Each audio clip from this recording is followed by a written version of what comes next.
What's up everybody? In this video I'm going to show you how to enable Hotspot on Windows 11 using your laptop. So first thing we need to do, press on Start and then go to Settings. And then in Settings we need to press on Network and Internet, and then right here Mobile Hotspot. So right here by default it's turned off. So before we're going to turn it on, we have to configure our settings. So share my internet connection from, so right here you can either use Wi-Fi, or for example if you have hardwire connection into your laptop, you can choose that, and then there's going to be an option Ethernet or Wi-Fi, but in my case it's only Wi-Fi, so I'm going to be using Wi-Fi, and I'm going to share over either Wi-Fi, or you can drop it down, change it to Bluetooth, so choose one of those. And then for properties, this is going to be a desktop name, so it's going to be like a network name or SSID, and this is going to be password.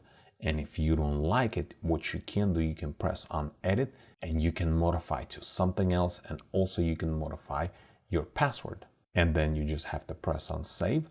Then if, for example, you're going to be sharing this internet somewhere with your friends or with a group of people, you can only share with 8 people. This is as much as they're allowing. Max is 8 people. And then you can turn it on. And as you can see right here, device connected, 0 out of 8. So the max is going to be 8. And now if you're going to try to connect to some kind of network on your other mobile device, you're going to be able to see this name, and then you'll use this password. And once you're going to connect, you'll see number of devices connected out of 8.